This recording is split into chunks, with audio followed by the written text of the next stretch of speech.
In our society today, people are becoming more and more mobile.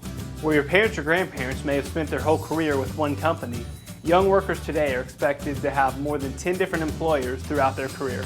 So with all that moving from job to job, what happens to your 401k?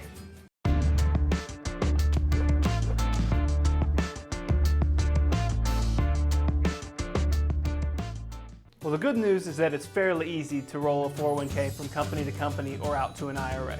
And as long as you roll directly from a pre-tax to a pre-tax or from a Roth to a Roth, then you don't have to worry about taxes being an issue. However, if you roll from a pre-tax to a Roth, then you will have to pay taxes on the entire amount. Two options that you can choose are to either roll your 401k into your new employer's plan or to roll it out into an IRA that you control. The first thing to consider when making your decision is to ask yourself which option will cost less in fees. With a 401k, sometimes your employer will cover some or even all of the expenses and will have access to cheaper share classes. With an IRA, it all depends on which provider you choose and whether or not you decide to work with a financial advisor. The next thing to consider is what your investment options are.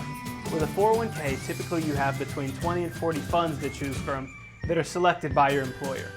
With an IRA, depending on which provider you go with, you could have access to literally thousands of different funds.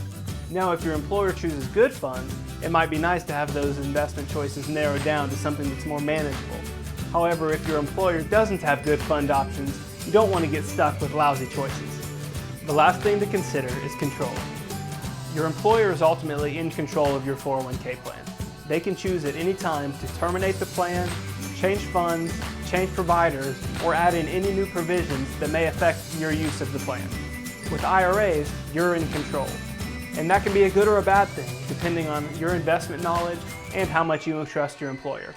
Now, with all that being said, it ultimately just comes down to whatever fits your situation best. Thanks for checking out our video. We hope this information was helpful for you. If you'd like to learn more about your 401k or investing in general, you can click here. And if you'd like to learn more about us, you can click here.